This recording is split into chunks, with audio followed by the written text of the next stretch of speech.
Ben ritrovati dalla redazione. 3 cittadini di nazionalità rumena senza fissa dimora sono stati intercettati da agenti della Volante sul territorio monfalconese dediti a visitare i negozi muniti di borse schermate, una modalità inedita. Si tratta in via generale di sacche o zainetti che eventuali ladri rivestono di diversi strati di foglie d'alluminio, materiale che va a interferire con i sistemi antitaccheggio presenti di norma all'uscita di punti vendita o grossi centri commerciali, rendendo di fatto invisibili ai dispositivi le placche o gli adesivi a barre non rimosse dalla merce per ipotesi trafugata. APT vuole e deve rinforzare la schiera degli autisti, ha appena aperto la seconda fase di assunzioni dopo che la prima era scaduta il 28 febbraio scorso. La scadenza di questa tranche di domande è fissata al 30 di aprile, come si evince anche dal sito web dell'azienda provinciale dei trasporti, visto il grande evento che rende la città di Gorizia protagonista assieme alla città slovena di Nova Gorica, quale capitale europea della cultura 2025, si è alla ricerca di nuovi autisti di trasporto pubblico locale per soddisfare le necessità di mobilità durante questo straordinario periodo.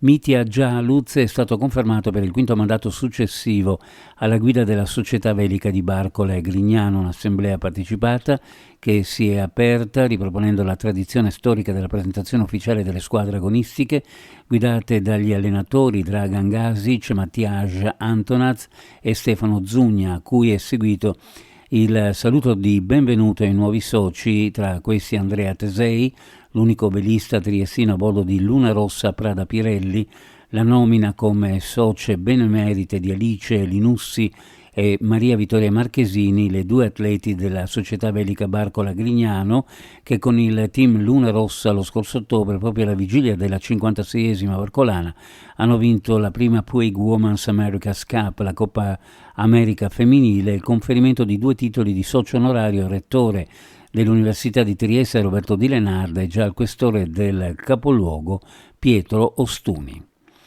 Sport, calcio, il Padova espugna il Rocco e si riprende la testa della classifica. Per la Triestina ora c'è il Vicenza, la partita è stata sbloccata al 12° da Bortolussi.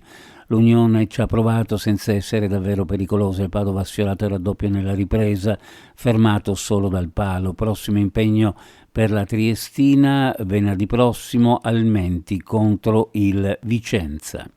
Troppa Reyer per la Pallacanestro Trieste, scesa morbida e inconsistente sul parquet del Tagliercio, a caccia di 2 punti fondamentali per la sua rincorsa ai play-off. Venezia mette in campo la cattiveria, la grinta e la determinazione che la sua avversaria, eccezion fatta per qualche sporadico momento della partita, non ha avuto.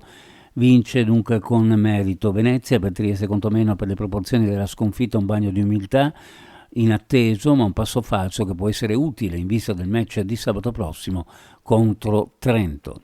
Uno sguardo alle previsioni meteorologiche: cielo coperto, oggi piogge sparse, moderate e abbondanti, più probabili sulla fascia orientale al mattino, specie sul Carso, più diffuse su tutta la regione e in progressiva intensificazione dal pomeriggio sera. Quota neve a 2300 metri circa, in serata possibile scirocco moderato sulla costa. Temperature minime in pianura fra 9 e 12, le massime fra 15 e 18 gradi, sulla costa minime fra 12 e 13, le massime fra 14 e 16 gradi centigradi. Previsioni a cura di ARPA e FVG Meteo. Ed è tutto per il momento con l'informazione, grazie per averci seguito, a più tardi.